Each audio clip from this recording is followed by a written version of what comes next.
Hello everyone, welcome to Namrata educates. आज हम लोग एमपी ग्रुप 2 सब ग्रुप 3 का 12वां मॉक टेस्ट सॉल्व करने वाले हैं। काफ़ी सारे मॉक टेस्ट पीवाईक्यू सब करवा चुकी हूँ। ऊपर आई बटन में लिंक आ रहा है प्लेलिस्ट का, तो वहाँ जाकर पूरी प्लेलिस्ट आपको मिल जाएगी। उसमें मॉक टेस्ट मिल जाएंगे, सारे पीवाईक्यू के लेक्चर्स मिल जाएंगे। और हाँ, ये जो हम एमपी ग्रुप 2 सब ग्रुप 3 का पार्ट ए पढ़ रहे हैं, और यही सेम पार्ट ए ग्रुप 1 सब ग्रुप 2 में भी है। तो जो भी बच्चे ग्रुप 1 सब ग्रुप 2 की तैयारी कर रहे हैं उनको ये भी काम आ जाएगा, क्योंकि पार्ट ए के सारे सब्जेक्ट तो उसमें भी सेम ही है। पार्ट बी बस अलग है, पार्ट ए तो सेम है। तो वो भी प्रैक्टिस कर सकते हैं। तो जल्दी से पेन पेपर उठा लो, अपने आंसर नोट डाउन करते जाना, और लास्ट में आपका जो भी स्कोर हो ज़रूर कमेंट करना।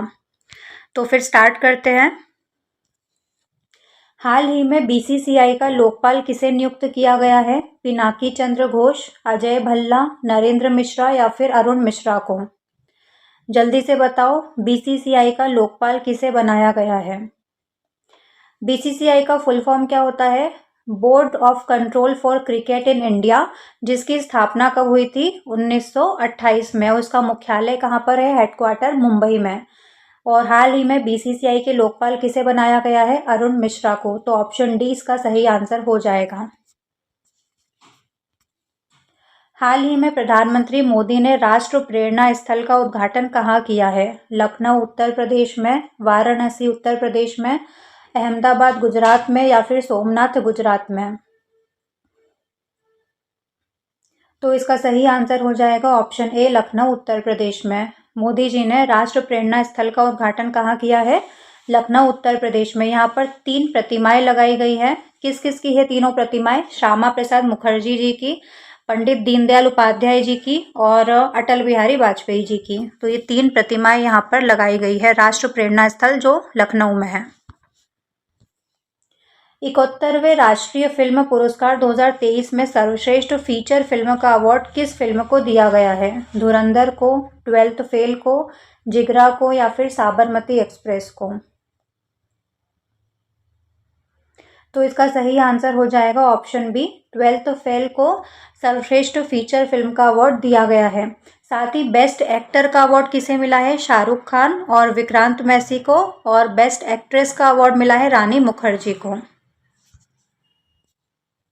भारत ने दुनिया का सबसे ऊंचा वॉर मेमोरियल कहाँ बनाया है? सियाचिन में, लेह में, गलवान में या फिर पहलगाम में? जल्दी से बताइए क्या सही आंसर होगा। तो इसका सही आंसर हो जाएगा ऑप्शन सी, गलवान में। सबसे ऊंचा वॉर मेमोरियल कहाँ बनाया गया है? गलवान में। गलवान कहाँ पड़ता है? एलएसी में। लाइन ऑफ एक्चुअल कंट्रोल कहाँ पर है? तो यहाँ पर लद्दाख है, और यहाँ पर है अक्साई चीन। तो अक्साई चीन और लद्दाख के बीच में पड़ता है एलएसी, और यहीं पर गलवान घाटी है, और यहीं पर सबसे ऊंचा वॉर मेमोरियल बनाया गया है। वर्ष 2025 के लिए गणतंत्र दिवस पर मुख्य अतिथि कौन थे? Prabowo Subianto, Emmanuel Macron, William Ruto या फिर फूमियो किशिदा? तो इसका सही आंसर हो जाएगा ऑप्शन ए, प्रबोवो सुबियांतो 2025 पर भारत के गणतंत्र दिवस के मुख्य अतिथि बने थे। और अब जल्दी से बताओ, इस बार 26 जनवरी 2026 को कौन आने वाला है? कौन मुख्य अतिथि होगा इस बार के गणतंत्र दिवस पर? और प्रबोवो सुबियांतो कहाँ के राष्ट्रपति है? इंडोनेशिया के। मध्यकाल के दौरान दिल्ली के सिंहासन पर बैठने वाली एकमात्र महिला शासिका कौन थी?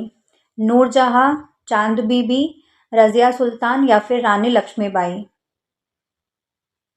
तो इसका सही आंसर हो जाएगा ऑप्शन सी, रजिया सुल्तान, जो कि गुलाम वंश से संबंधित थी। दिल्ली सल्तनत में टोटल 5 वंश हुए हैं, गुलाम वंश, खिलजी वंश, तुगलक वंश, सैयद और लोधी वंश। ठीक है, तो सबसे पहला कौन सा था? गुलाम वंश। गुलाम वंश की स्थापना किसने की थी? कुतुबुद्दीन ऐबक ने। कुतुबुद्दीन ऐबक की कैपिटल क्या थी? लाहौर। ठीक है, और सेकंड नंबर पर कौन आया था? गुलामों का गुलाम, गौरी का गुलाम ऐबक था। ऐबक का गुलाम था इल्तुतमिश, इसलिए इल्तुतमिश को गुलामों का गुलाम कहा जाता है। ऐबक के बाद कौन बना था शासक? इल्तुतमिश। और इल्तुतमिश ने दिल्ली को राजधानी बनाया था।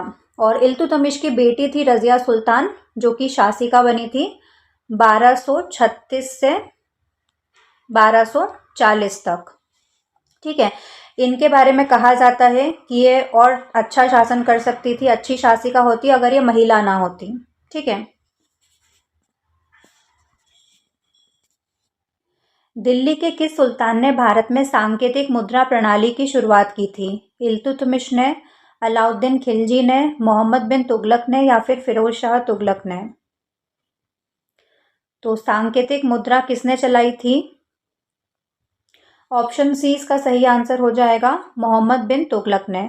इसने काफ़ी सारी योजनाएं चलाई थी और इसकी सारी योजनाएं विफल हो गई थी, तो इसलिए इसको पागल सन की सुल्तान कहा जाता है। जबकि पूरे दिल्ली सल्तनत का सबसे ज़्यादा पढ़ा लिखा सुल्तान कौन था? मोहम्मद बिन तुगलक। लेकिन सारी विफल योजनाओं की वजह से इसको पागल सन की सुल्तान कहा जाता है। इल्तुतमिश ने इक्ता व्यवस्था स्टार्ट की थी, इसके साथ ही इसने तुर्कान चहलगानी बनाया था। 40 अमीरों की एक सभा बनाई थी इसने। अलाउद्दीन खिलजी ने बाजार नियंत्रण प्रणाली की शुरुआत की थी। अपनी व्यापक सैन्य विजयों के कारण किस गुप्त शासक को भारत का नेपोलियन कहा जाता है? चंद्रगुप्त प्रथम को, समुद्रगुप्त को, स्कंदगुप्त को या फिर विष्णुगुप्त को? तो इसका सही आंसर हो जाएगा ऑप्शन बी, समुद्रगुप्त को भारत का नेपोलियन कहा जाता है। अब किसने कहा था? तो स्मिथ ने, V.A. स्मिथ ने समुद्रगुप्त को भारत का नेपोलियन कहा था। और समुद्रगुप्त की उपलब्धियों के बारे में कहाँ से पता चलता है? तो प्रयाग प्रशस्ति से इसके बारे में पता चलता है। और चंद्रगुप्त प्रथम का बेटा था समुद्रगुप्त, और समुद्रगुप्त के बाद कौन आया था? चंद्रगुप्त सेकंड, जिसको विक्रमादित्य कहा जाता है। और उसके दरबार में 9 रत्न रहते थे, जिसमें कालिदास भी एक थे। तंजावुर में प्रसिद्ध बृहदेश्वर मंदिर राजराजेश्वरम का निर्माण किस चोल राजा ने करवाया था? राजेंद्र चोल प्रथम, आदित्य चोल, राजराज चोल प्रथम या फिर विजयालय चोल? तो इसका सही आंसर हो जाएगा ऑप्शन सी, राजराज चोल प्रथम ने बृहदेश्वर मंदिर का निर्माण करवाया था। आप लोगों ने मूवी देखी PS1 PS2? वो इन्हीं के बारे में है, चोलों के बारे में। पोनियन सेल्वन। सातवाहन शासक मुख्य रूप से किस सामग्री से बने सिक्के जारी करने के लिए प्रसिद्ध है? सोना, चांदी, सीसा या फिर लोहा? तो इसका सही आंसर हो जाएगा ऑप्शन सी, सीसा। भारत में मौद्रिक नीति मॉनेटरी पॉलिसी तैयार करने और लागू करने के लिए कौन सा संगठन जिम्मेदार है? वित्त मंत्रालय, सेबी, भारतीय रिजर्व बैंक या फिर नीति आयोग? मौद्रिक नीति कौन बनाता है? तो इसका सही आंसर हो जाएगा option C, RBI, Reserve Bank of India. भारतीय रिजर्व बैंक एक समिति बनाती है, मौद्रिक समिति, और वो मौद्रिक समिति मॉनेटरी पॉलिसी तैयार करती है। RBI की स्थापना कब हुई थी? तो 1934 में एक एक्ट आया था, RBI एक्ट। उसके तहत 1 अप्रैल 1935 को RBI की स्थापना हुई थी। और RBI का राष्ट्रीयकरण कब हुआ था? 1949 में। गिफन वस्तु एक ऐसी निम्न स्तरीय वस्तु है जिसकी मांग तब बढ़ जाती है जब इसकी कीमत गिरती है, इसकी कीमत बढ़ती है, उपभोक्ता की आय बढ़ती है, विकल्प उपलब्ध होते हैं।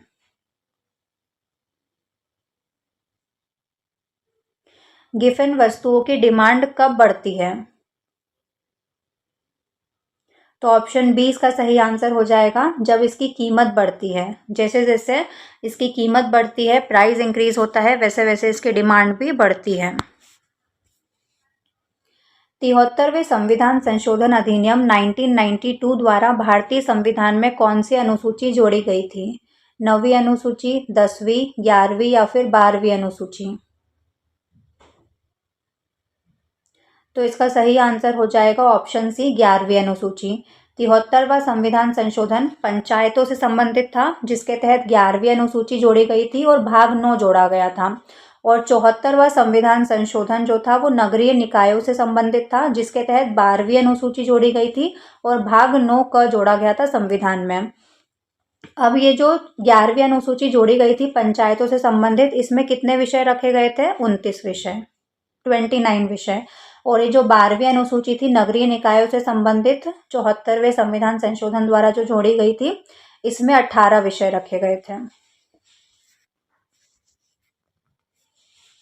मध्य प्रदेश की किस विशिष्ट भूगर्भीय संरचना में पन्ना की प्रसिद्ध हीरे की खदानें स्थित हैं? धारवाड़ समूह में, गोंडवाना समूह में, कुड़प्पा समूह में या फिर टर्शियरी समूह में?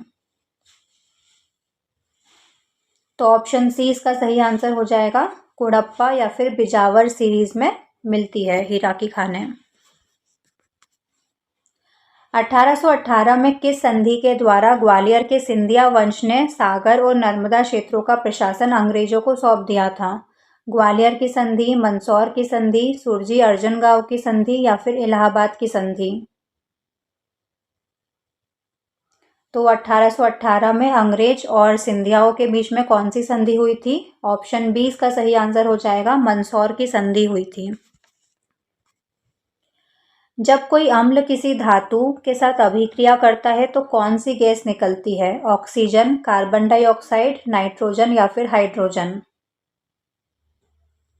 तो जब कोई भी अम्ल है, एसिड है, वो कोई भी मेटल, कोई जिंक भी हो सकती है, कोई भी मेटल के साथ क्रिया करता है, रिएक्ट करता है, तो लवण बनता है और हाइड्रोजन गैस निकलती है।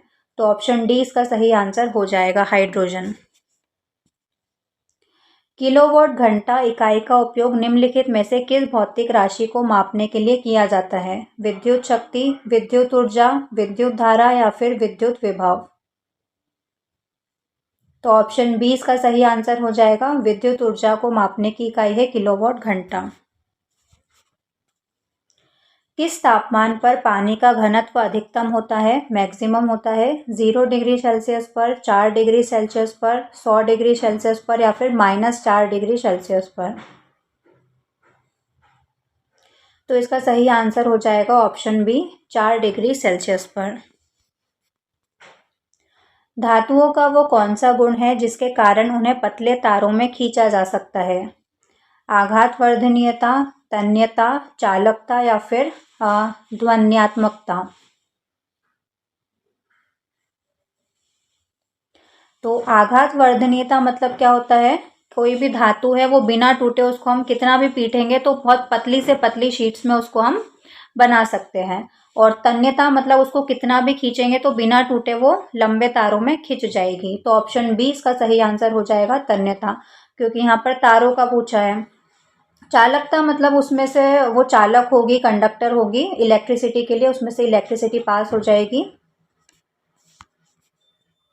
किसी तत्व के समस्थानिक आइसोटॉप्स में क्या होता है? न्यूट्रॉन की समान संख्या होती है, समान द्रव्यमान संख्या होती है, प्रोटॉन की समान संख्या होती है या फिर विभिन्न परमाणु क्रमांक होते हैं? तो इसका सही आंसर हो जाएगा option C, same number of proton. Proton की समान संख्या होती है, या फिर ऐसा भी बोल सकते हैं कि परमाणु क्रमांक समान होता है और द्रव्यमान संख्या अलग होती है। आइसोबार्स क्या होते हैं? समभारिक, जिसमें द्रव्यमान संख्या समान होती है, परमाणु क्रमांक प्रोटॉनों की संख्या अलग होती है। किसी धातु को सामरिक धातु, स्ट्रैटेजिक मेटल के रूप में जाना जाता है क्योंकि ये स्टील से हल्की लेकिन उतनी ही मजबूत होती है और एरोस्पेस में उपयोग की जाती है। एल्यूमिनियम, टाइटेनियम, तांबा या फिर लोहा? तो इसका सही आंसर हो जाएगा ऑप्शन बी, टाइटेनियम, है ना। इसको सामरिक धातु के रूप में जाना जाता है। स्टील से हल्की होती है लेकिन मजबूत है। भारी व्यायाम के दौरान मानव पेशी कोशिकाओं में अवायवीय श्वसन का सह उत्पाद, बाय प्रोडक्ट क्या होता है? कार्बन डाइऑक्साइड और पानी, लैक्टिक अम्ल, एथिल अल्कोहल या फिर एसिटिक अम्ल?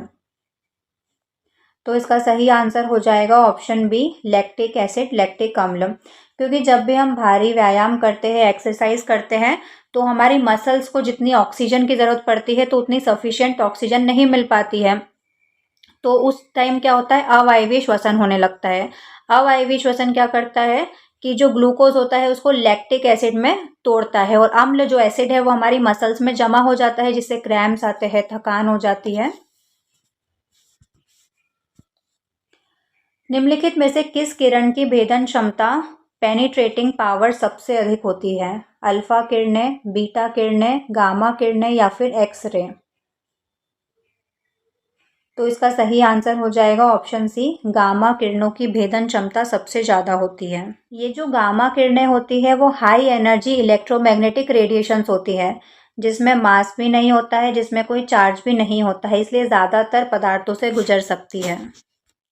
जल की कठोरता मुख्य रूप से किन धातुओं के बाइकार्बोनेट, क्लोराइड और सल्फेट की उपस्थिति के कारण होती है? सोडियम, पोटेशियम, कैल्शियम, मैग्नीशियम, लोहा, तांबा या फिर एल्यूमिनियम और जिंक? तो इसका सही आंसर हो जाएगा कैल्शियम और मैग्नीशियम। कैल्शियम और मैग्नीशियम के जो आयन होते हैं वो साबुन को झाग बनाने से रोकते हैं।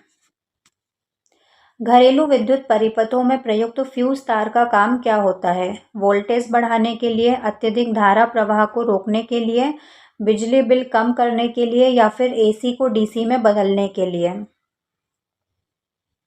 तो ऑप्शन बी इसका सही आंसर हो जाएगा, to prevent heavy current flow, अत्यधिक धारा प्रवाह को रोकने के लिए।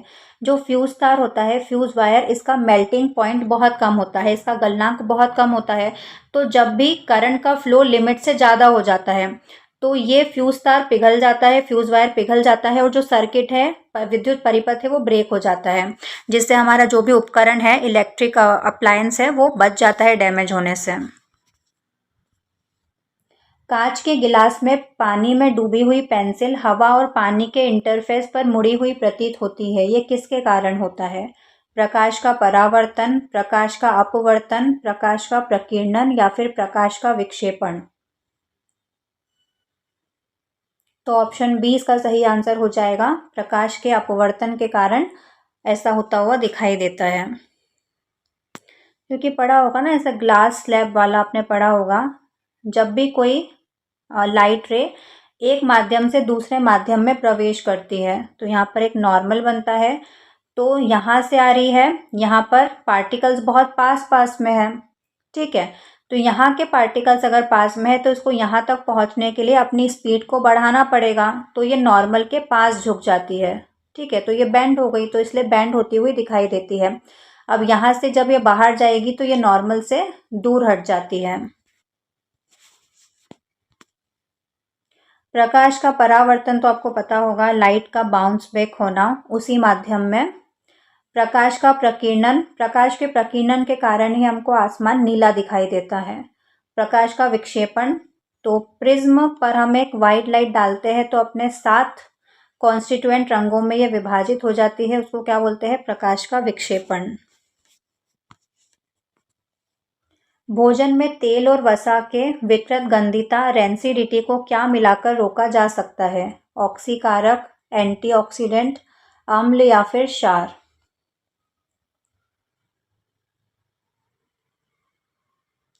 तो इसका सही आंसर हो जाएगा ऑप्शन बी, एंटीऑक्सीडेंट मिलाते हैं। जैसे कि आपने देखा होगा, आप चिप्स वगैरह के कोई पैकेट्स लेकर आते हो, वो अगर उसको खुला छोड़ देते हो, ठीक है, 2-3 चिप्स खाई, वैसे 3-4 चिप्स ही आती है उसमें, 2-3 चिप्स खाई और बाकी खुला छोड़ दिया, तो अब वो जो फूड आपने खुला छोड़ दिया है उसमें से जो वसा है और जो तेल है ना, फैट और ऑयल क्या करता है, बाहर एयर में ऑक्सीजन प्रेजेंट होती है, उसके साथ क्रिया कर लेता है, रिएक्ट कर लेता है और ऑक्सीडाइज हो जाता है, जिससे उसकी स्मेल खराब हो जाती है, टेस्ट खराब हो जाता है ना। उसको क्या बोलते हैं? रेंसिडिटी बोलते हैं। और कैसे रोकेंगे इसको? तो एंटीऑक्सीडेंट मिलाकर। प्रकाश वर्ष निम्नलिखित में से किसके मापन की इकाई है? समय, प्रकाश की गति, तारकीय दूरी या फिर प्रकाश की तीव्रता? तो ऑप्शन सी इसका सही आंसर हो जाएगा, प्रकाश वर्ष किसके मापन की इकाई है? दूरी को मापता है प्रकाश वर्ष। ध्वनि तरंग की प्रबलता, लाउडनेस, निम्नलिखित में से किसके द्वारा निर्धारित होती है? आवृत्ति, आयाम, तरंगदैर्ध्य या फिर वेग? तो ध्वनि की प्रबलता, लाउडनेस की आवाज़ कितनी तेज है, वो किस पर डिपेंड करता है? उसके आयाम, एम्पलीट्यूड पर। तो ऑप्शन बी इसका सही आंसर हो जाएगा। जैसे मान लो ये वेव है, ये एक ध्वनि तरंग है, ठीक है, तो ये अपने माध्य से जितना नीचे और जितना ऊपर जा रही है तो इसको क्या बोलेंगे? एम्पलीट्यूड, आयाम बोलते हैं। और ये किस पे डिपेंड करता है? लाउडनेस इसी आयाम पर डिपेंड करता है। आवृत्ति पर क्या डिपेंड करता है? पिच, जो पिच होती है हमारी, तारत होता है, वो किस पर डिपेंड करता है? आवृत्ति पर, कि आवाज़ कितनी पतली या कितनी मोटी होगी। तरंगदैर्ध्य क्या होती है? तो 2 श्रृंगों के बीच की ये जो डिस्टेंस, इसको क्या बोलते हैं? तरंगदैर्ध्य, जिसको लैम्डा से रिप्रेजेंट करते हैं। विद्युत चुंबकीय प्रेरण, इलेक्ट्रोमैग्नेटिक इंडक्शन की घटना की खोज किस वैज्ञानिक ने की थी? Michael Faraday, James Watt, Thomas Edison या फिर आइजैक न्यूटन। तो इसका सही आंसर हो जाएगा ऑप्शन ए, माइकल फेराडे ने करी थी इसकी खोज, विद्युत चुंबकीय प्रेरण की।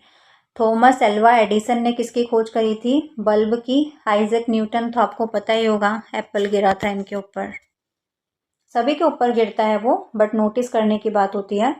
वह पुस्तक पढ़ रहा है, ये वाक्य किस काल का उदाहरण है? सामान्य वर्तमान काल, पूर्ण वर्तमान काल, अपूर्ण वर्तमान काल या फिर संदिग्ध वर्तमान काल। तो देखो, वह पुस्तक पढ़ रहा है, पढ़ रहा था तो भूतकाल हो जाता, पढ़ रहा होगा तो भविष्य का हो जाता, पढ़ रहा है मतलब अभी वर्तमान काल की बात हो रही है। लेकिन पढ़ रहा है, अभी वो काम कंप्लीट नहीं हुआ है, पूर्ण नहीं हुआ है, तो कैसा है ये? अपूर्ण वर्तमान काल का वाक्य है। तो ऑप्शन सी इसका सही आंसर हो जाएगा, अपूर्ण वर्तमान काल। घोड़ा तेज दौड़ता है, इस वाक्य में तेज क्या है? संज्ञा है, सर्वनाम है, विशेषण है या फिर क्रिया विशेषण है? तो इस वाक्य में देखो, दौड़ना क्या हो जाएगी? एक क्रिया है ना, कोई भी काम है, वर्ब है, क्रिया, डूइंग वर्ड है, दौड़ना, दौड़ता है। अब वो दौड़ कैसे रहा है? तो वो तेज दौड़ रहा है। तो क्रिया को जो डिफाइन करता है वो क्या होता है? क्रिया विशेषण। तो ऑप्शन डी इसका सही आंसर हो जाएगा, क्रिया विशेषण, जो क्रिया की विशेषता बताता है, क्रिया को डिफाइन करता है। महोत्सव शब्द का सही संधि विच्छेद क्या होगा? महो प्लस उत्सव, महा प्लस उत्सव, मह प्लस उत्सव या फिर मा प्लस उत्सव? तो ऑप्शन बी इसका सही आंसर हो जाएगा, महा प्लस उत्सव। और इसमें कौन सी संधि है? इसमें गुण संधि है, जिसमें आ पहले शब्द के अंत में क्या आता है? आ, और दूसरे शब्द के स्टार्टिंग में ई, ऊ, री कुछ भी आ जाता है।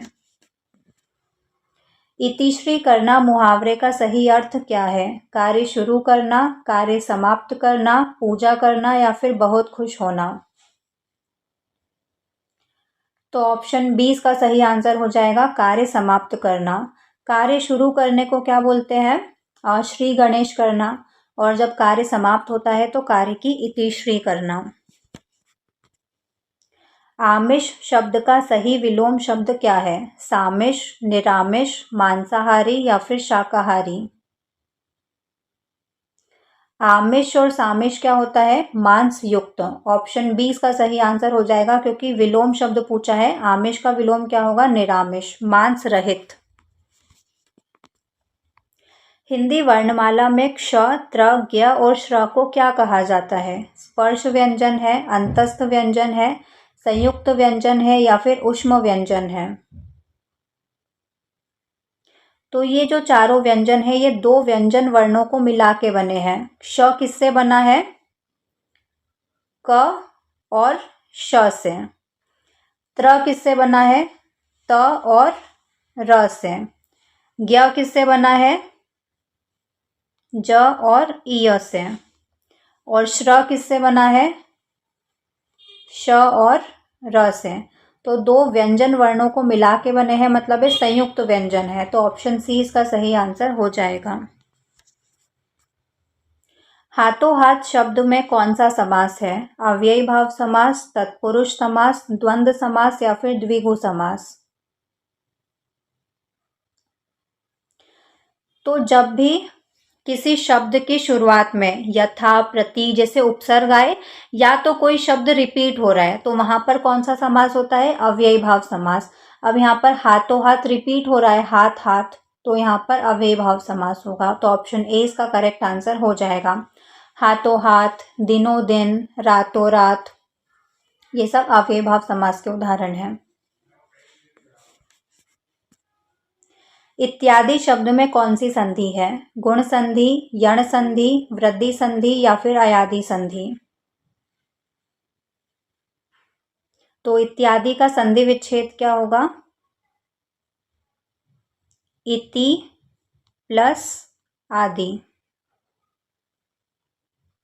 पहले शब्द के अंत में ई, दूसरे शब्द के स्टार्टिंग में कोई भिन्न स्वर होता है, तो वहां पर यण संधि होती है। तो ऑप्शन बी इसका करेक्ट आंसर हो जाएगा। वैसे तो आपको सारे नियम पढ़ने चाहिए, लेकिन यहाँ पर ट्रिक भी यूज कर सकते हो। जिस भी शब्द में आधा वर्ण आता है, जैसे कि यहाँ पर आधा तो आ रहा है, तो वहाँ पर यण संधि होती है। बाकी नियम से करोगे तो ज़्यादा अच्छा रहेगा। निम्नलिखित में से अश्व का पर्यायवाची शब्द कौन सा नहीं है?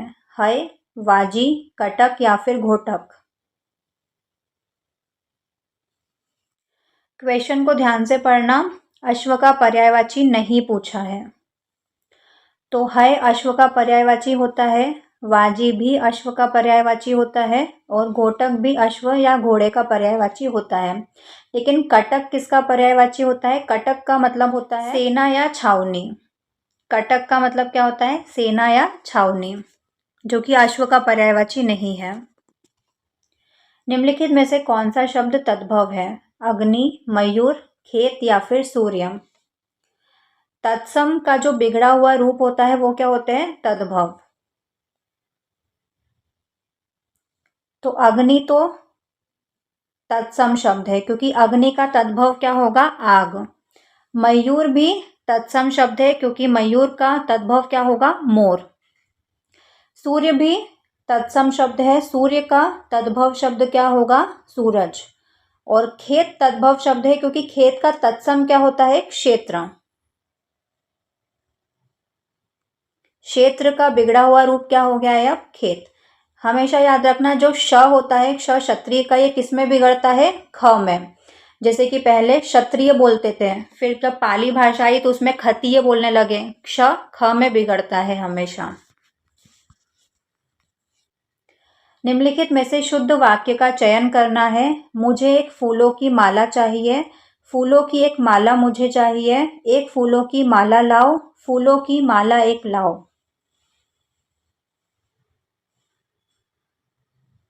तो ऑप्शन बी इसका सही आंसर हो जाएगा, फूलों की एक माला मुझे चाहिए। एक फूलों की माला, तो एक फूल की तो नहीं, गलत हो जाएगा। यहाँ पर भी एक फूल आ रहा है तो गलत हो जाएगा। फूलों की माला एक लाओ, ये भी गलत हो जाएगा। तो फूलों की एक माला मुझे चाहिए, ऑप्शन बी इसका करेक्ट आंसर हो जाएगा। वहाँ भारी भरकम भीड़ जमा थी, इस वाक्य का शुद्ध रूप क्या होगा? वहाँ भारी भीड़ जमा थी, वहाँ बहुत भारी भरकम भीड़ थी, वहाँ भारी जमा भीड़ थी, या फिर वहाँ बड़ी भारी भरकम भीड़ जमा थी? तो भारी भरकम का यूज करते हैं वेट के लिए, जब वजन ज़्यादा हो जाता है, और यहाँ पर अधिकतम की बात हो रही है, ज़्यादा लोगों की बात हो रही है। तो ऑप्शन ए इसका सही आंसर हो जाएगा। शुद्ध रूप क्या होगा इस वाक्य का? वहाँ भारी भीड़ जमा थी, भरकम जमा नहीं आएगा। किस शब्द में उपसर्ग और प्रत्यय दोनों का प्रयोग हुआ है? सुंदरता, भारतीय, अभिमानी या फिर विशाल? तो सुंदरता में पीछे ता प्रत्यय लगा हुआ है, भारतीय में ईय प्रत्यय लगा हुआ है, अभिमानी में देखो अभी एक उपसर्ग है, प्लस मान इसका मूल शब्द है, प्लस पीछे ई प्रत्यय लगा हुआ है। तो अभिमानी जो शब्द है उसमें प्रत्यय उपसर्ग भी है और पीछे प्रत्यय भी लगा हुआ है, और मान इसका मूल शब्द हो जाएगा। तो ऑप्शन सी इसका सही आंसर हो जाएगा, अभिमानी। संस्कार शब्द में किस उपसर्ग का प्रयोग हुआ है? सन, सम, संस या फिर स? तो ऑप्शन बी इसका सही आंसर हो जाएगा। संस्कार में कौन सा उपसर्ग है? सम। सीपीयू के किस भाग को कंप्यूटर का नर्वस सिस्टम या ट्रैफिक पुलिस कहा जाता है? एएलयू, सीयू, एमयू या फिर एसएसडी? तो ऑप्शन बी इसका सही आंसर हो जाएगा। Control unit. सीयू को ट्रैफिक पुलिस या फिर नर्वस सिस्टम कहा जाता है। ये डेटा के प्रवाह को मैनेज करता है। किस नेटवर्क टोपोलॉजी में एक सेंट्रल हब या स्विच का उपयोग सभी कंप्यूटरों को जोड़ने के लिए किया जाता है? बस topology, ring topology, star topology या फिर मैश टोपोलॉजी?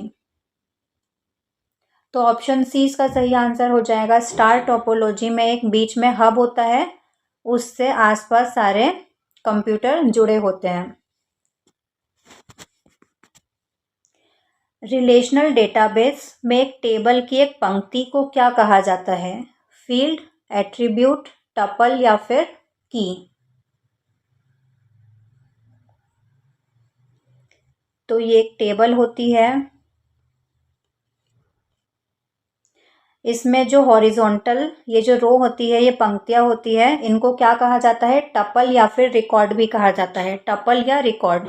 और जो वर्टिकल्स होते हैं मतलब कॉलम्स जो होते हैं, उनको फील्ड या एट्रीब्यूट कहा जाता है।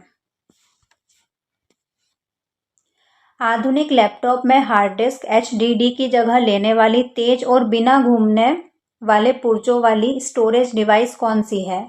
मैग्नेटिक टेप, SSD, DVD रोम या फिर फ्लॉपी डिस्क? तो ऑप्शन बी इसका सही आंसर हो जाएगा, SSD सॉलिड स्टेट ड्राइव। आधुनिक कंप्यूटरों में कीबोर्ड, माउस और पेन ड्राइव को जोड़ने के लिए सबसे सामान्य पोर्ट कौन सा है? VGA port, Ethernet port, USB port या फिर सीरियल पोर्ट? तो ऑप्शन सी USB पोर्ट इसका सही आंसर हो जाएगा। वेब पेजों को स्टाइल करने और उन्हें आकर्षक बनाने के लिए किस भाषा का उपयोग किया जाता है? HTML, CSS, SQL या फिर पाइथन? तो कंफ्यूज मत होना और गलत मत कर देना। वेब पेज का स्ट्रक्चर बनाने के लिए HTML का यूज़ किया जाता है, हाइपर टेक्स्ट मार्कअप लैंग्वेज। लेकिन उन्हें स्टाइल करने, आकर्षक बनाने के लिए, फॉन्ट वगैरह इन सब के लिए CSS का यूज़ किया जाता है। तो ऑप्शन बी इसका सही आंसर होगा। डिस्क डिफ्रैगमेंटर किस प्रकार के सॉफ्टवेयर का उदाहरण है? Application software, operating software, operating system, utility software या फिर लैंग्वेज प्रोसेसर? तो ऑप्शन सी यूटिलिटी सॉफ्टवेयर इसका सही आंसर हो जाएगा। उस मैलवेयर को क्या कहते हैं जो कंप्यूटर स्क्रीन पर अनचाहे विज्ञापन दिखाता है? रैनसमवेयर, स्पाईवेयर, एडवेयर या फिर रूटकिट? तो नाम से ही समझ में आ रहा है, एडवेयर, एडवर्टाइजमेंट्स दिखाएगा, तो एडवेयर। ऑप्शन सी इसका सही आंसर हो जाएगा। रैनसमवेयर तो जो फिरौती मांगता है। OOP का पूर्ण रूप क्या है जो क्लासेस और ऑब्जेक्ट्स पर आधारित है? Online object program, object oriented programming, output oriented protocol या फिर ऑफिशियल ऑपरेटिंग प्रोसेस? OOP का फुल फॉर्म आपको बताना है, क्या होता है? तो ऑप्शन बी इसका सही आंसर हो जाएगा, object oriented programming. Google drive और ड्रॉपबॉक्स क्लाउड कंप्यूटिंग के किस मॉडल के उदाहरण हैं? इंफ्रास्ट्रक्चर एज अ सर्विस के, प्लेटफॉर्म एज अ सर्विस के, सॉफ्टवेयर एज अ सर्विस के या फिर डेटा एज अ सर्विस के? तो ऑप्शन सी इसका सही आंसर हो जाएगा, सॉफ्टवेयर एज अ सर्विस के उदाहरण है ये दोनों, गूगल ड्राइव और ड्रॉपबॉक्स। नेक्स्ट क्वेश्चन, एक टेबल में वह की जो किसी दूसरी टेबल की प्राइमरी की से जुड़ी होती है क्या कहलाती है? लोकल की, फॉरेन की, कैंडिडेट की या फिर सुपर की? तो ऑप्शन बी इसका सही आंसर हो जाएगा, फॉरेन की कहा जाता है इसको। यदि कोई प्रोग्राम सफलतापूर्वक चल जाता है लेकिन गलत उत्तर देता है तो इसे किस प्रकार की त्रुटि कहा जाता है? Syntax error, logical error, run time error या फिर कंपाइलेशन एरर? तो जब भी कोई प्रोग्राम रन तो हो जाता है लेकिन उसका आंसर गलत है, मतलब सिंटैक्स तो बिल्कुल सही है उसका, और उसमें कुछ लॉजिकल, प्रोग्राम में कुछ लॉजिकल एरर है जो उसको कंप्यूटर डिटेक्ट नहीं कर पाता है, तो ऑप्शन बी इसका सही आंसर हो जाएगा, लॉजिकल एरर। DRAM का पूर्ण रूप क्या होता है जिसका उपयोग आमतौर पर हमारे कंप्यूटर की रैम में किया जाता है? Digital random access memory, dynamic random access memory, direct random access memory या फिर डुअल रैंडम एक्सेस मेमोरी? तो जो रैम होती है, रैंडम एक्सेस मेमोरी, ये दो टाइप की होती है, SRAM और DRAM। S मतलब स्टैटिक रैम और D मतलब डायनामिक। तो ऑप्शन बी इसका सही आंसर हो जाएगा, डायनामिक रैंडम एक्सेस मेमोरी। जो स्टैटिक रैम होती है इसको बार बार रिफ्रेश करने की ज़रूरत नहीं होती है, वहीं पर डायनामिक रैम को बार बार रिफ्रेश करने की ज़रूरत होती है और ये सस्ती भी होती है। आधुनिक स्मार्टफोन और टीवी में उपयोग होने वाली OLED स्क्रीन तकनीक का पूर्ण रूप क्या है? Optical light emitting diode, original light electronic display, organic light emitting diode या फिर ऑप्टिमाइज्ड लाइट एमिटिंग डिवाइस। तो इसका सही आंसर हो जाएगा option C, organic light emitting diode. Computer के नेटवर्क इंटरफेस कार्ड एनआईसी के फिजिकल एड्रेस को क्या कहा जाता है? Memory access code, media access control, main address connection या फिर मशीन एक्सेस सेंटर। तो इसका सही आंसर हो जाएगा option B, media access control. एक व्यक्ति उत्तर की ओर 10 किलोमीटर चलता है, वहां से वो दक्षिण की ओर 6 किलोमीटर चलता है, फिर वो पूर्व की ओर 3 किलोमीटर चलता है। वो अपने प्रारंभिक बिंदु से कितनी दूर और किस दिशा में है? 5 किलोमीटर उत्तर में, 5 किलोमीटर उत्तर पूर्व में, 7 किलोमीटर दक्षिण पूर्व में या फिर 5 किलोमीटर पश्चिम में। तो एक व्यक्ति यहाँ से चला 10 किलोमीटर ऊपर, 6 किलोमीटर यहाँ तक आ गया, वापस रिटर्न नीचे दक्षिण की ओर, फिर यहाँ से पूर्व की ओर 3 किलोमीटर वो चला। वो अपने प्रारंभिक बिंदु से दिशा में है, तो ये इधर नॉर्थ ईस्ट हो जाएगी। तो नॉर्थ ईस्ट तो एक में ही है, आपको ये निकालना है तो निकाल सकते हो। तो इसमें पाइथागोरस थ्योरम लग जाएगा। ये कितना है? 3 और ये कितना बचा है? 4। तो पाइथागोरस लगा देना, 4 चौक 16 प्लस 3 तिया 9, रूट 25 क्या हो जाएगा? 5। तो 5 किलोमीटर नॉर्थ ईस्ट उत्तर पूर्व में है, तो ऑप्शन बी इसका सही आंसर हो जाएगा। स्टेटमेंट क्या है? सभी पेन पेंसिल है, कुछ पेंसिल रबड़ है। कंक्लूजन क्या है? कुछ पेन रबड़ है, कोई पेन रबड़ नहीं है। केवल निष्कर्ष एक निकलता है, केवल निष्कर्ष दो निकलता है, न तो एक न ही दो निकलता है, या फिर या तो एक या तो दो निकलता है। तो बना के देखते हैं इसको। सभी पेन पेंसिल है, कुछ पेंसिल रबड़ है। ठीक है, कंक्लूजन क्या है? कुछ पेन रबड़ है, तो पेन और रबड़ के बीच में कोई भी डायरेक्ट संबंध नहीं है, कोई पेन रबड़ नहीं है। फिर से पेन और रबड़ आया है, तो कोई भी डायरेक्ट संबंध दोनों में नहीं है, तो हम नहीं बोल सकते हैं। अब यहाँ पर आप गलती कर सकते हो, आपको लगेगा कि ऑप्शन सी होना चाहिए, ना तो एक ना ही दो।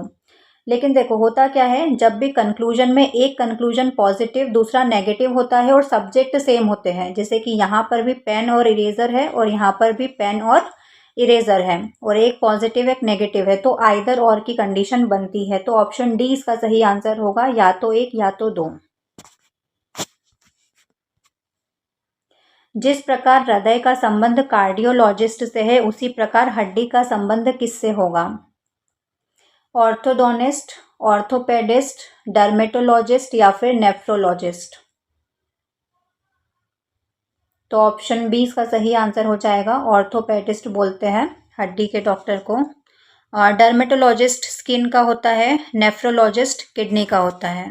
निम्नलिखित 4 विकल्पों में से विषम को चुनना है, चारों में से कौन सा अलग है? 64, 125, 216 या फिर 144। तो देखो 64 4 का क्यूब होता है, 125 5 का क्यूब होता है, 216 6 का क्यूब होता है, 144 12 का स्क्वायर होता है, ना कि क्यूब होता है। तो ऑप्शन डी इसका सही आंसर हो जाएगा, ये अलग है। 40 छात्रों की एक कक्षा में संजना का स्थान ऊपर से 13वां है, नीचे से उसका स्थान क्या होगा? 27, 28, 26वां या फिर 29वां। तो 40 में से 13 को माइनस करेंगे तो क्या आएगा?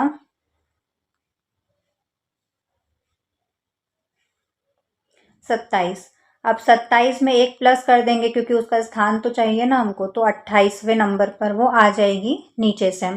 या फिर फॉर्मूला भी आप लगा सकते हो, ऑप्शन बी वैसे तो इसका सही आंसर हो जाएगा। फॉर्मूला क्या होता है? Total is equals to top plus bottom -1। Total कितने हैं? 40 है, टॉप ऊपर से उसका स्थान क्या है? 13वां, प्लस बॉटम हमको निकालना है -1। ठीक है, तो ये 13 माइनस 1 कितना हो जाएगा 12, जो कि इधर आके माइनस हो जाएगा 40 से 12। 40 में 12 माइनस करेंगे तो कितना बचेगा 28। तो बॉटम से उसका स्थान क्या हो जाएगा 28वां। तो ऑप्शन बी इसका सही आंसर हो जाएगा। डायरेक्ट भी कर सकते हो या फिर ये छोटा सा फॉर्मूला है इसको लगा के भी कर सकते हो। यदि प्लस का अर्थ डिवाइड, डिवाइड का अर्थ मल्टीप्लाई, मल्टीप्लाई का अर्थ माइनस, माइनस का अर्थ प्लस है, तो 12 प्लस 6 डिवाइड 3 माइनस 2 मल्टीप्लाई 8 का मान क्या होगा 0, 2, 8 या फिर -2। तो देखो 12 है, प्लस का अर्थ डिवाइड है, फिर 6, फिर डिवाइड का अर्थ मल्टीप्लाई है 3, माइनस का अर्थ +2, मल्टीप्लाई का अर्थ -8। बोर्ड मास आपको पता होगा, डिवाइड सबसे पहले सॉल्व करते हैं 6 को 12 से, 12 को 6 से डिवाइड करेंगे तो 2 आएगा, मल्टीप्लाई 3 +2 -8, फिर 3 दूना 6, 6 + 2 8, 8 - 8 0। तो ऑप्शन ए इसका सही आंसर हो जाएगा 0। यदि a प्लस बी का अर्थ ए बी का भाई है, a माइनस बी का अर्थ ए बी की बहन है और a मल्टीप्लाई बी का अर्थ ए बी के पिता है, तो p plus R multiply q का अर्थ क्या होगा। p q का भाई है, p q के चाचा या ताऊ है, p q के पिता है या फिर p q के दादा है। तो p प्लस q, प्लस का अर्थ क्या हो रहा था a b का भाई है, मतलब p जो हो जाएगा वो आर का भाई हो जाएगा। ठीक है, R multiply Q, A multiply B मतलब ए बी के पिता है, तो आर पिता हो जाएंगे क्यू के, तो आर पिता हो जाएंगे क्यू इसके नीचे आ जाएगा। तो अब क्या बैठ रहा है सही, पी क्यू का भाई है तो पी और क्यू तो भाई नहीं है, पी क्यू के चाचा ताऊ है, हाँ तो उसके पापा के भाई है ना, क्यू के पापा आर, आर के भाई पी, तो इसके चाचा या ताऊ हो जाएंगे। तो बी वाला सही है। एक बार सी और डी भी चेक कर लेते हैं। पी क्यू के पिता है, नहीं, क्यू के पिता तो आर है। पी क्यू के दादा है, नहीं, दादा नहीं है, तो ऑप्शन बी ही इसका सही आंसर हो जाएगा, पी क्यू के चाचा या ताऊ है। निम्नलिखित में से विषम समूह का चयन करना है, चारों में से कौन सा अलग है। तो लेटर की पोजीशन लिख लो, बी की 2, डी की 4, आई की 9, के की 11, पी की 16, एन की 14, एस की 19 और यू की 21। तो 2 से 4 2 प्लस हुआ, ये भी 2 प्लस हुआ, ये भी 2 प्लस हुआ, यहाँ पर 2 माइनस हो गया, तो ऑप्शन सी इसका सही आंसर हो जाएगा पी एन, जो कि अलग है चारों में। निम्नलिखित शब्दों को शब्दकोश के क्रम में व्यवस्थित करना है। एप्पल, अप्लाई, अपार्टमेंट, अपीयर, अप्रैल। क्या सही आंसर होगा। तो एपी, एपी शुरू के 2 लेटर सबके एपी है, उसके बाद देखो third letter P B A P P, तो अपार्टमेंट सबसे पहले आ जाएगा, 3 सबसे पहले आ जाएगा, तो सी एलिमिनेट हो गया। ठीक है, और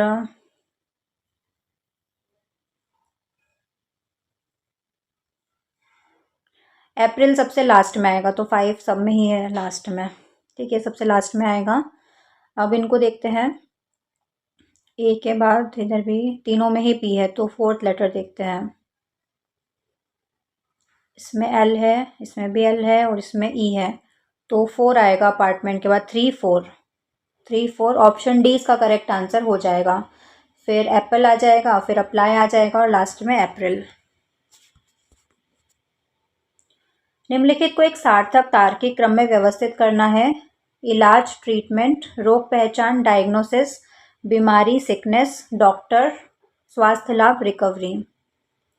क्या सही होगा। तो सबसे पहले आप बीमार हो गए तो 3 सबसे पहले आएगा। ठीक है, उसके बाद आप डॉक्टर के पास जाओगे तो 4 आएगा, 3 4, ऑप्शन ए सही होना चाहिए। एक बार फिर भी चेक कर लेते हैं पूरा। बीमार हो गए, डॉक्टर के पास जाओगे तो रोग की पहचान होगी, वो रोग की पहचान करेगा डॉक्टर, फिर इलाज होगा और फिर आपको रिकवरी मिलेगी, स्वास्थ्य लाभ होगा, तो ऑप्शन ए इसका सही आंसर हो जाएगा।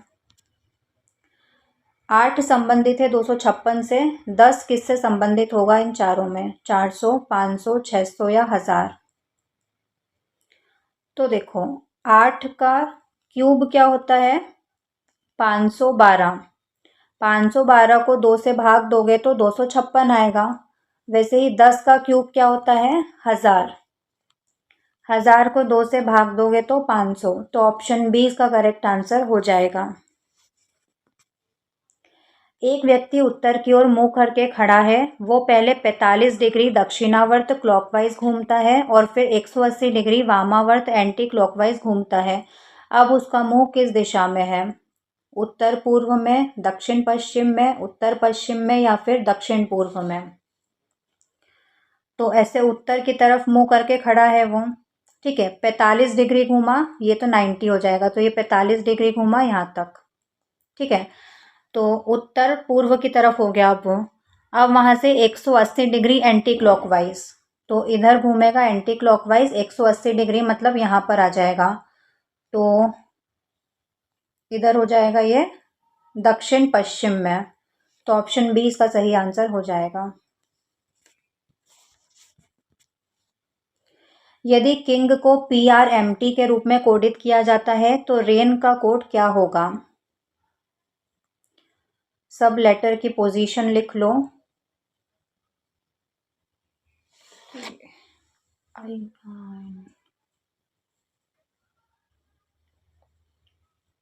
रिवर्स लेटर है ये, इनके अपोजिट लेटर है ये।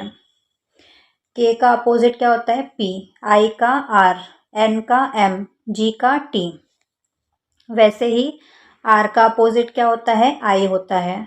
A का अपोजिट क्या होता है? Z होता है। तो I Z और तीनों में है। ठीक है, I का अपोजिट क्या होता है?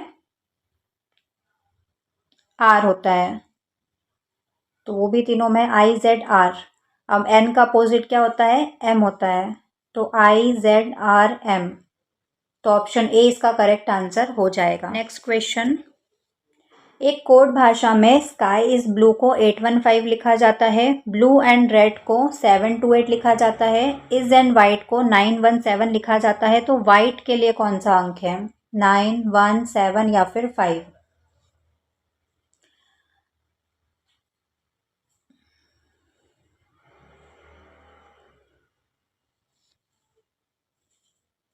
तो देखो, sky is blue 815, blue and red 728, दोनों में क्या कॉमन है? ब्लू कॉमन है। इधर दोनों में ब्लू कॉमन है और नंबर कौन सा है? 8, तो ब्लू के लिए तो 8 हो गया। अब ब्लू एंड रेड और इज एंड वाइट, इन दोनों में क्या कॉमन है? एंड कॉमन है। और एंड और नंबर कौन सा कॉमन है दोनों में? 7 कॉमन है, तो ये 7 भी चला गया। अब फर्स्ट और थर्ड देखो, sky is blue, is and white, तो इज कॉमन है और इसका नंबर दोनों में क्या कॉमन आ रहा है? 1, तो 1 और 7 चला गया, तो यहाँ पर वाइट बचा। वाइट के लिए क्या कौन सा नंबर हो जाएगा? 9। तो ऑप्शन ए इसका करेक्ट आंसर हो जाएगा। सतीश की आयु किशोर से अधिक है लेकिन नीरज से कम है। धीरज की आयु सतीश से कम है लेकिन किशोर से अधिक है। सबसे छोटा कौन है? सतीश, नीरज, किशोर, धीरज।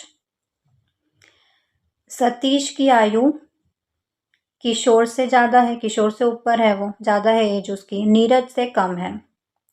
धीरज की आयु सतीश से कम है लेकिन किशोर से ज़्यादा है, तो ये धीरज इन दोनों के बीच में आ जाएगा। सबसे छोटा कौन है? किशोर। ऑप्शन सी इसका सही आंसर हो जाएगा। Choose the correct form of the verb to fill in the blank. The list of items dash on the desk are, is, were या फिर हैव बिन। तो यहाँ पर जो सब्जेक्ट है वो द लिस्ट है। ठीक है, यहाँ पर सब्जेक्ट क्या है? द लिस्ट, जो कि सिंगुलर है। आइटम्स सब्जेक्ट नहीं है, तो यहाँ पर सिंगुलर हेल्पिंग वर्ब आएगी जो कि इज है। तो ऑप्शन बी इसका सही आंसर हो जाएगा। Choose in the word that is most nearly opposite in meaning. Antonym बताना है एबेंडेंट का। एबेंडेंट का अपोजिट क्या होगा? प्लेंटीफुल, स्कार्स, एम्पल या फिर जेनरस। अबेंडेंट का मतलब क्या होता है? अवेलेबल इन लार्ज क्वांटिटीज, है ना, जो ज़्यादा क्वांटिटीज में अवेलेबल है उसको क्या बोलते हैं? अबेंडेंट। और प्लेंटीफुल भी इसी का मतलब यही होता है। और इसका अपोजिट क्या हो जाएगा? Option B, scars. Fill in the blank with the correct preposition. She has been working in this company dash 2015. For, from, since या फिर until. तो ये परफेक्ट कंटिन्यूस का एग्जाम्पल है, परफेक्ट कंटिन्यूस टेंस। तो जब भी फिक्स टाइम होता है तो यहाँ पर 2015 बिल्कुल फिक्स टाइम दिया हुआ है तो उसके साथ सिंस का यूज होता है, तो ऑप्शन सी इसका करेक्ट आंसर हो जाएगा, सिंस 2015। जब भी फिक्स टाइम की बात नहीं होती है, टाइम ड्यूरेशन दिया होता है, तो उसके साथ फोर का यूज होता है, जैसे कि फॉर 10 ईयर्स, कौन से 10 साल हमको नहीं पता, यहाँ पर बिल्कुल फिक्स टाइम गिवन है तो सिंस का यूज होगा। Choose the correctly punctuated sentence. Punctuation marks क्या होते हैं? विराम चिन्ह। तो कौन सा सेंटेंस सही है? I am tired said Mary. Sentence तो वही है, आप तो देख लो, पंक्चुएशन पढ़ लो इसको, कहाँ पर गलत दिख रहा है, कौन सा सही है। तो देखो यहाँ पर ये तो नहीं आएगा, कैपिटल में आ गया। यहाँ पर कॉमा नहीं लगा हुआ है तो ये भी गलत है। यहाँ पर आई एम में इस तरह से लिखते हैं जो कि नहीं लगा हुआ है, तो ऑप्शन सी इसका करेक्ट आंसर हो जाएगा, ये बिल्कुल सही है। Which model verb best expresses a strong obligation? You dash wear a seat belt while driving, it's the law. Might, should, must या फिर can? तो ऑप्शन सी इसका सही आंसर हो जाएगा, मस्ट, क्योंकि स्ट्रॉन्ग ऑब्लिगेशन या लॉज वगैरह के लिए मस्ट का यूज़ करते हैं। शुड का यूज़ सजेशन या फिर एडवाइस वगैरह के लिए करते हैं। माइट का यूज़ पॉसिबिलिटी के लिए करते हैं, और कैन का परमिशन या फिर एबिलिटी के लिए। आई कैन डू इट, मैं कर सकता हूँ। Choose the correct indirect form of the sentence. He said I am reading a book. He said that he is reading a book. He said that he was reading a book. He said that I was reading a book, या फिर he told that he read a book. तो बहुत ही easy है, option B इसका सही answer हो जाएगा, he said that he was reading a book.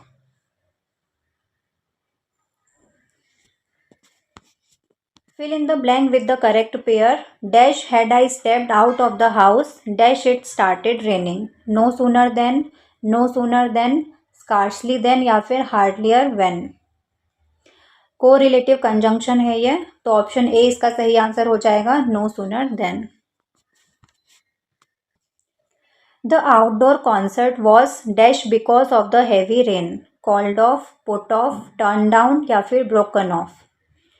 Called off का मतलब होता है पूरी तरह से कैंसिल हो जाना, पुट ऑफ मतलब डिले होना या पोस्टपोन होना, टर्न डाउन मतलब किसी ऑफर को रिजेक्ट करना, इनविटेशन को रिजेक्ट करना, और ब्रोकन ऑफ मतलब टू एंड अ रिलेशनशिप और एसोसिएशन। तो यहाँ पर आंसर आएगा ऑप्शन ए, कॉल्ड ऑफ।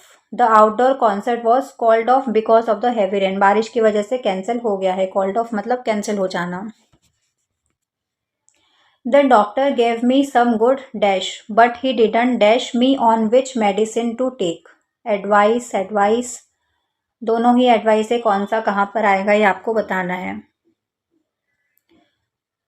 तो ऑप्शन बी इसका, नहीं, दोनों में सी है, ये तो गलत है। ऑप्शन डी इसका सही आंसर हो जाएगा, एडवाइस और एडवाइस, क्योंकि एडवाइस ये जो सी वाला है ये क्या होता है, नाउन होता है, ठीक है, जो कि अपने आप में एक सजेशन है, और ये वाला जो एडवाइस है ये वर्ब है, जो कि सेकंड वाले ब्लैंक में आएगा। Find the part of the sentence that contains an error. कौन से पार्ट में एरर है? When the police arrived at the scene the thief already escaped with the jewellery. Part A, B, C या D, कौन से part में error है? देखो यहाँ पर क्या हुआ है, यहाँ पर दो एक्शन हुए हैं जो पास्ट के हैं, तो एक दूसरे से पहले हुआ है, तो जो पहले वाला एक्शन है उसमें क्या होता है, हैड आता है और वर्ब का थर्ड फॉर्म आता है। तो एस्केप्ड वर्ब का थर्ड फॉर्म तो है, लेकिन यहाँ पर हैड आएगा, द थीफ हैड ऑलरेडी, तो पार्ट सी में एरर है, तो ऑप्शन सी इसका करेक्ट आंसर हो जाएगा। नेक्स्ट पर चलते हैं। एरर आइडेंटिफाई करना है, किस में एरर है? The team played very good in the final match of the tournament. Part A, B, C या फिर कोई एरर नहीं है।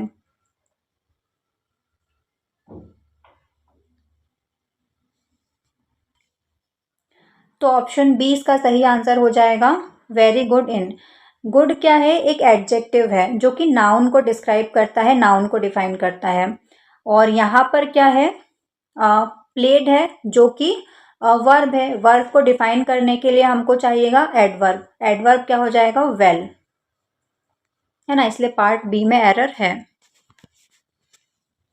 Which of the following words is incorrectly spelled, किसकी स्पेलिंग गलत है, डिसिप्लिन, ओकेजन, परसिवरेंस या फिर प्रिविलेज। तो ऑप्शन डी इसका सही आंसर होगा क्योंकि प्रिविलेज में डी नहीं आता है। एरर बताना है, the weather in Delhi is much hotter than London. Part A, B, C या डी, किस में एरर है? तो ऑप्शन डी इसका सही आंसर हो जाएगा। डायरेक्ट ऐसे कंपेयर नहीं कर सकते किसी सिटी का, है ना, तो यहाँ पर much hotter then that of London आना चाहिए था। A/B 2/3 है, B/C 4/5 है, A/C क्या होगा, 8/15, 2/5, 6/15 या फिर 10/12। तो इसको कैसे सॉल्व करते हैं, डायरेक्ट मल्टीप्लाई करके भी कर सकते हो। ABC है, A/B कितना है 2/3, B/C कितना है 4/5। अब इसके पास वाला जो नंबर है वो लिख देते हैं। ये ट्रिक सीखी होगी आपने, ये 3 है तो यहाँ पर भी 3 आ जाएगा, यहाँ पर 4 है तो यहाँ पर भी 4 आ जाएगा। मल्टीप्लाई कर दो, 4 2 ज़ा 8, 4 3 ज़ा 12, 5 3 ज़ा 15। ए और सी का पूछा था तो A 8 है और C 15 है, तो 8/15। तो ऑप्शन ए इसका करेक्ट आंसर हो जाएगा। एक वस्तु को 450 रुपये में बेचने पर 10% की हानि होती है। 10% लाभ प्राप्त करने के लिए इसे किस मूल्य पर बेचा जाना चाहिए, 500 रुपये, 550 रुपये, 600 रुपये या 495 रुपये। जल्दी से सॉल्व करो। देखो सबसे पहले क्या हुआ, 10% की हानि हुई, तो CP क्या हो जाएगा, 450 इंटू 100 अपॉन में 90, क्योंकि 10% कम है, 10% की हानि हुई है। 9 पंचे 45, तो CP कितना हो जाएगा इसका 500। ठीक है, तो CP कितना हो गया 500। अब 10% लाभ प्राप्त करने के लिए किस मूल्य पर बेचना चाहिए, तो SP कितना हो जाएगा 500। 10% लाभ है तो 110 हो जाएगा अपॉन में 100। 2 0 से 2 0 कैंसिल, 11 पंजे 55, तो 550 रुपये में बेचना चाहिए, तो उसको 10% लाभ होगा। तो ऑप्शन बी इसका करेक्ट आंसर हो जाएगा 550 रुपये। एक नाव की शांत जल में गति 10 किलोमीटर प्रति घंटा है, धारा की गति 2 किलोमीटर प्रति घंटा है। धारा के अनुकूल 36 किलोमीटर जाने में नाव को कितना समय लगेगा, तो स्पीड कितनी हो जाएगी दोनों के मिला के 12 किलोमीटर प्रति घंटा, और डिस्टेंस कितना है 36 किलोमीटर। तो टाइम कितना हो जाएगा, डिस्टेंस अपॉन में स्पीड। डिस्टेंस कितनी है 36, स्पीड कितनी है 12, 12 या 36, 3 घंटे। तो ऑप्शन ए इसका करेक्ट आंसर हो जाएगा, 3 घंटे लगेंगे। ए और बी क्रमशः 20,000 और 30,000 निवेश करके एक व्यवसाय शुरू करते हैं। वर्ष के अंत में 15,000 रुपये का लाभ होता है। ए का हिस्सा कितना होगा, 5,000 रुपये, 9,000 रुपये, 7,500 रुपये या फिर 6,000 रुपये। तो देखो ए और बी का रेशो कितना हो जाएगा, 20,000 और 30,000 का 2/3, ठीक है 2/3। अब ए का हिस्सा हमको निकालना है तो ए का 2 है, ठीक है, और टोटल कितना है 5, और बांटना कितने पैसे में से है 15,000 रुपये में से। तो 5 दिया 15 और 3 0, अब 3,000 को 2 से गुणा करेंगे तो 6,000। तो ए का हिस्सा कितना हो जाएगा 6,000 रुपये, तो ऑप्शन डी इसका करेक्ट आंसर हो जाएगा। बी का हिस्सा पूछते तो 3/5 इंटू 15,000 कर देते हैं। पाइप ए एक टंकी को 12 घंटे में भर सकता है, पाइप बी उसे 8 घंटे में खाली कर सकता है। यदि टंकी पूरी भरी है तो दोनों पाइप खोल दिए जाए तो टंकी कितने समय में खाली हो जाएगी, खाली होने का पूछा है, 20 घंटे में, 24 घंटे में, 4 घंटे में या 10 घंटे में। तो ए की कैपेसिटी कितनी है +1/12 क्योंकि वो भर रहा है टंकी को। बी की कैपेसिटी कितनी है खाली करने की -1/8। माइनस साइन क्या दर्शाता है खाली करना। इसका एलसीएम लेंगे तो 24 24 8 24 तो कितना आ रहा है -1/24। माइनस साइन क्या दर्शा रहा है टंकी खाली करने को, और 1/24 उसकी क्षमता है, इसको उलट देंगे तो 24 घंटे। तो ऑप्शन बी इसका करेक्ट आंसर हो जाएगा।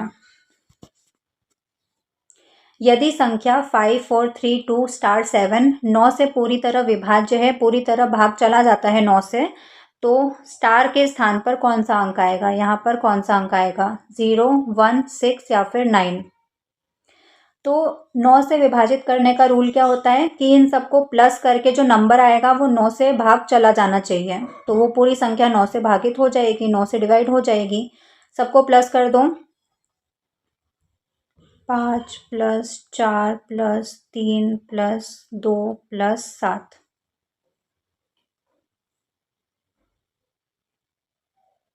कितना हो रहा है 21। अब 9 की टेबल में आने के लिए 27 चाहिए 21 के बाद, जो कि 6 बच रहा है ना। तो 21 और 6 27 हो जाएगा, तो स्टार की जगह पर क्या आ जाएगा 6। तो ऑप्शन सी इसका करेक्ट आंसर हो जाएगा। 20 रुपये प्रति किलो वाले चावल को 30 रुपये प्रति किलो वाले चावल के साथ किस अनुपात में मिलाया जाए कि मिश्रण का मूल्य 24 रुपये प्रति किलो हो जाए। 3:2, 2:3, 4:5 या फिर 1:1। तो देखो डायरेक्ट इसको करते हैं। 30 में से अगर 24 को माइनस करेंगे तो कितना बचेगा 6, और 24 में 20 को माइनस करेंगे तो 4, तो 6:4। इसको काट देंगे तो 2 तिया 6, 2 दूनी 4, 3:2। ऑप्शन ए इसका करेक्ट आंसर हो जाएगा। अब ये डीआई का क्वेश्चन है, इसको ध्यान से देखना है। मंथ दिए हुए हैं जनवरी, फरवरी, मार्च, अप्रैल, मई, और शॉप पी का है, शॉप क्यू का है, शॉप आर का है। ठीक है, क्वेश्चंस देखते हैं। क्वेश्चन क्या है, फरवरी में दुकान क्यू द्वारा बेची गई वस्तुएं उसी महीने में दुकान आर द्वारा बेची गई वस्तुओं का कितना प्रतिशत है।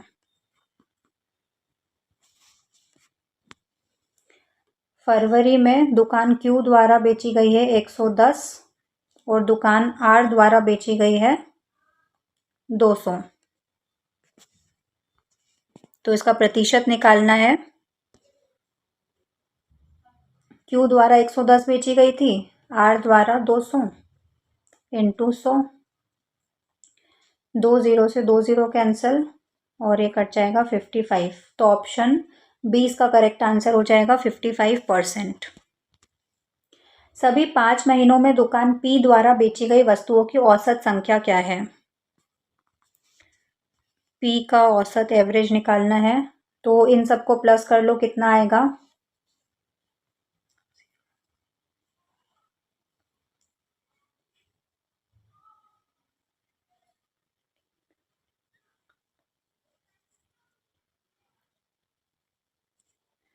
750। और कितने हैं टोटल, 5 से डिवाइड कर देंगे, 5 5 5 5 25 0, तो 150 आ रहा है। तो ऑप्शन सी इसका करेक्ट आंसर हो जाएगा। नेक्स्ट क्वेश्चन, जनवरी में दुकान पी और क्यू द्वारा मिलकर बेची गई वस्तुओं का अप्रैल में दुकान आर द्वारा बेची गई वस्तुओं से अनुपात क्या है। 27:22, 22:27, 15:22 या फिर 11:9। जनवरी का पूछा है पी और क्यू का, और अप्रैल का दुकान आर का। देखते हैं रेशो। जनवरी का पी और क्यू का कंबाइंड कितना हो जाएगा 120 और 150। जगह ही नहीं है यहाँ पर, लिख देती हूँ 270। ठीक है रेशो। और अप्रैल का दुकान आर का 220, दोनों को काट दो, 1 0 से 1 0 कट गया, 27:22, 27:22। तो ऑप्शन ए इसका करेक्ट आंसर हो जाएगा। किस महीने में तीनों दुकानों ने मिलकर सबसे अधिक वस्तुएं बेची हैं, जनवरी में, अप्रैल में, मई में या फिर फरवरी में। सबको प्लस कर करके देख लो किसका सबसे ज़्यादा आ रहा है। तो आई थिंक मई आएगा क्योंकि इसमें ज़्यादा है ना, इसको प्लस करोगे तो 530, तो मई आंसर होना चाहिए इसका। एक बार और प्लस करके देख लेना, बाकी ऑप्शन सी इसका करेक्ट आंसर हो जाएगा। मार्च से मई तक दुकान क्यू की बिक्री में कितने प्रतिशत की वृद्धि हुई? 23.07%, 30%, 15.5% या फिर 20%? मार्च से मई तक दुकान क्यू का बताना है। टेबल देख लो, मार्च से मई तक। मार्च में 130 था और मई में कितना हो गया? 160। तो कितने का डिफरेंस आया? 30 का।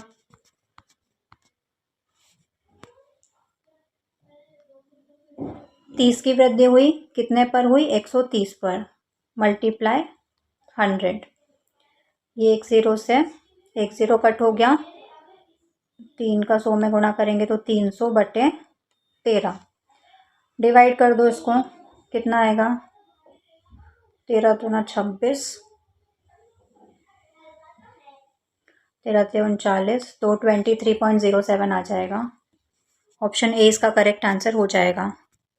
200 मीटर लंबी एक ट्रेन उसी दिशा में 5 किलोमीटर प्रति घंटा की गति से दौड़ रहे एक व्यक्ति को 10 सेकंड में पार करती है। ट्रेन की गति क्या है? 72 किलोमीटर प्रति घंटा, 77 किलोमीटर प्रति घंटा, 67 किलोमीटर प्रति घंटा या फिर 80 किलोमीटर प्रति घंटा? देखो इसकी स्पीड क्या हो जाएगी? Relative speed distance upon time, 200 metre distance upon time 10 second, तो कितनी हो जाएगी? 20। अब ये 20 है मीटर पर सेकेंड में, लेकिन यहाँ 5 किलोमीटर प्रति घंटा दिया है, तो इसको हम चेंज कर लेंगे 20 को किलोमीटर प्रति घंटा में। तो 18/5 से इसको डिवाइड कर देंगे, 5 चौक 20, 18 चौक 72, तो 72 किलोमीटर प्रति घंटा तो इसकी रिलेटिव स्पीड आ गई। अब जो रिलेटिव स्पीड है वो किसके इक्वल हो जाएगी? VT minus VM। ठीक है, स्पीड कितनी आई relative? 72 is equals to VT हमको निकालना है तो VT ही रहेगा माइनस VM। ये जो आदमी है इसकी स्पीड कितनी है? 5 किलोमीटर प्रति घंटा, तो 5, ये 5 माइनस का है, उधर जाएगा तो 72 में जाके प्लस हो जाएगा, तो VT ट्रेन की स्पीड कितनी आ जाएगी? ऑप्शन बी 77 किलोमीटर प्रति घंटा, ये आंसर हो जाएगा। तो आपका आज का ये मॉक टेस्ट कंप्लीट हो चुका है। कोई भी डाउट है तो कमेंट्स में पूछ सकते हो, और आपका जो भी स्कोर रहा हो वो कमेंट ज़रूर करना। इसके अलावा वीडियो को लाइक करना, सब्सक्राइब करना, बेल आइकन ज़रूर प्रेस कर लेना ताकि और भी जो नोटिफिकेशन आ जाए आपके पास, जो वीडियोस आने वाले हैं उनके अब रेगुलर वीडियोस आएंगे। इसका PDF टेलीग्राम चैनल पर मिल जाएगा। टेलीग्राम चैनल का लिंक आपको डिस्क्रिप्शन बॉक्स में मिल जाएगा। स्क्रीन पर देखो MP ग्रुप 2 सब ग्रुप 3 की प्लेलिस्ट शो हो रही है, उस पर जाकर देख सकते हो सारे वीडियोस। तो आज के लिए बस इतना ही, हम मिलते हैं नेक्स्ट वीडियो में। जय हिंद।